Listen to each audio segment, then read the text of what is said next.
Good day everyone. I am Sammy Militante from University of Antique, Sibalom, Philippines. Along with me, my co-author, Nanette Dionisio. Today, we're going to present our research paper entitled Real-Time Facemask Recognition with Alarm System Using Deep Learning. So, introduction. So everyone has been affected by the COVID-19, coronavirus pandemic on a global scale. So it crippled the economic growth of the entire nation around the world. So coronavirus disease, 2019 or COVID-19, it is an emerging respiratory disease caused by severe acute respiratory syndrome, coronavirus 2 or SARS-CoV-2. So, as of June 10, 2020, so the virus reached nearly 8 million infected patients and half million died from the virus, and it is still counting. So, in order to combat the transmission of the virus, the World Health Organization or WHO enforced protocols, So one is the compulsory wearing of face masks. Another is observing strict social distancing in public places.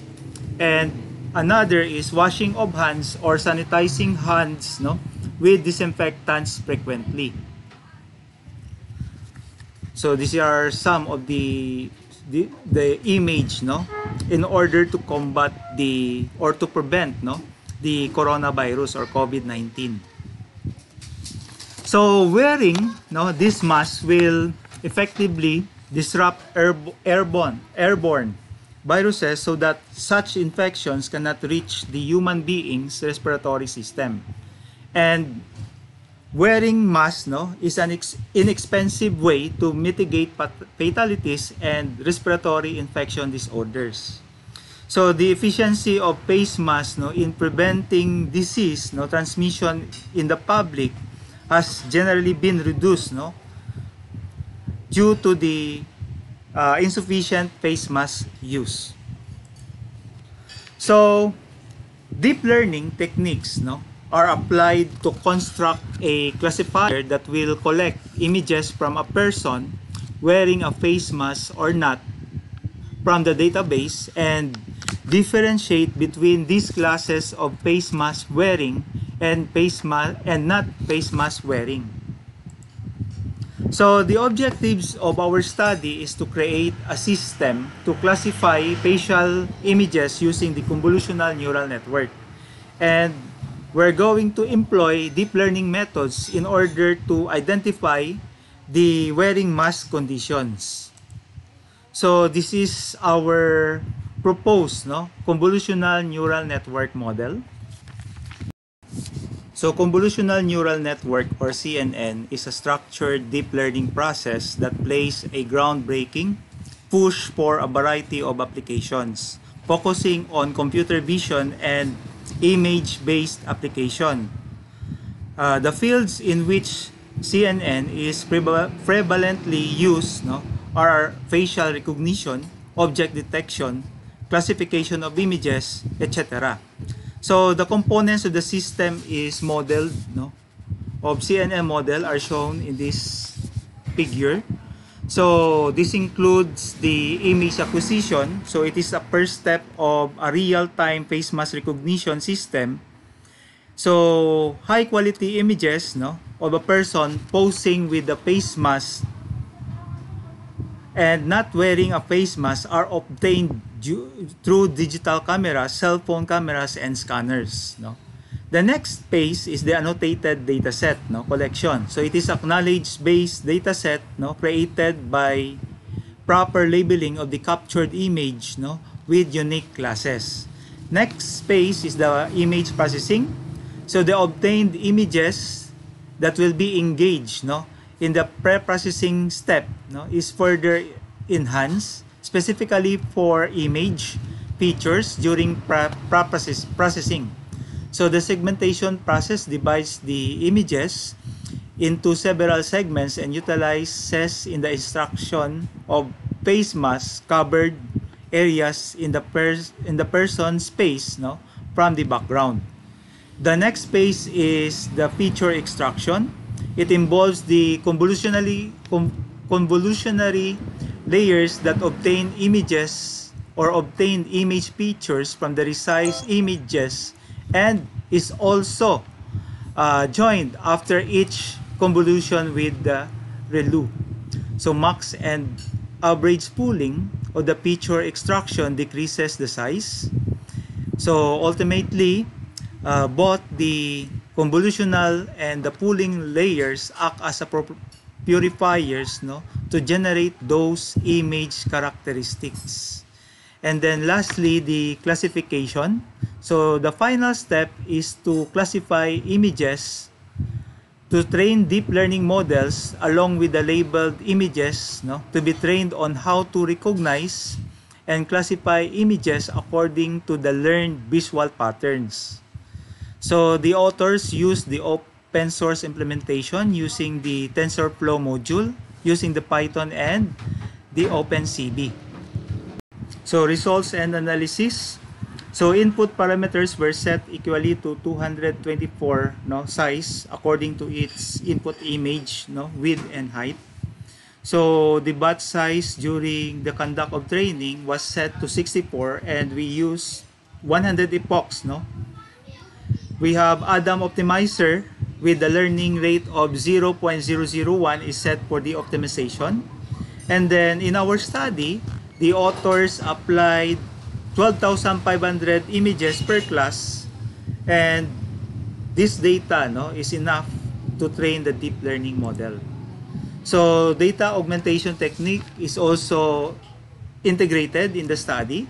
So it used to increase, no, the quantity of image data by simply employing rotation, rescaling, scrolling, and zoom procedures.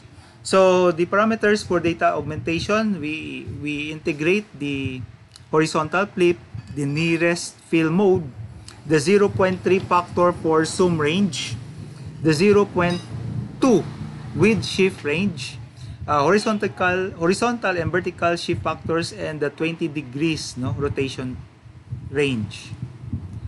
So also during the conduct of the study, we use the laptop computer.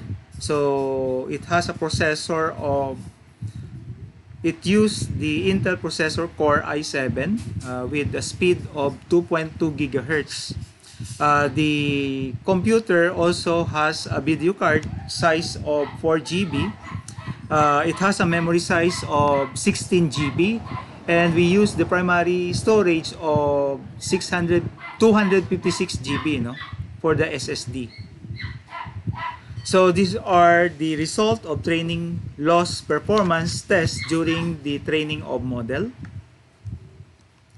So we have 96%, no, of 96%, no, accuracy during the training.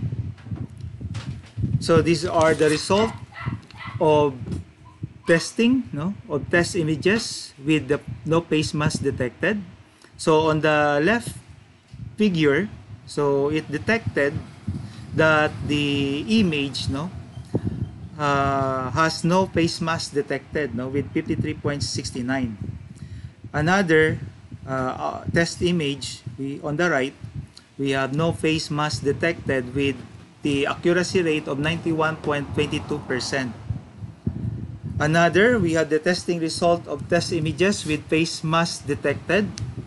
So 98.94% on the left, no, image, and on the right it has detected that 71.84%, no, that the image, no, has detected, no, a face mask. So for the conclusions, the paper presented a study on a real-time face mask recognition with an alarm system through deep learning techniques, no, by the way of convolutional neural networks. So our test, no, results show a distinguished accuracy rate, no, in detecting persons wearing a mask and not wearing a mask.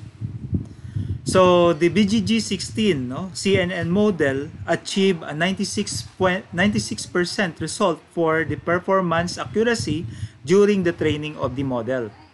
So number 4, conclusion, useful tool, no, in fighting the spread of the COVID-19 virus by detecting a person who wears a mask or who wears a face mask or not, and it sets an alarm if the person is not wearing a face mask. So for the future works, no, or recommendation, so we have prepared, no, number one, integration of physical distancing wherein the camera detects the person wearing a face mask or not, and at the same time measures the distance between each person and creates an alarm if the physical distancing does not observe properly. Another recommendation by the authors is to integrate several models of CNN and compare each model with the highest performance accuracy during training to increase the performance in detecting and recognizing people wearing face masks. And then lastly, different optimizer, enhanced parameter settings, fine-tuning, and using adaptive transfer learning models. No? So these are our references in the presentation. Okay, so thank you for listening.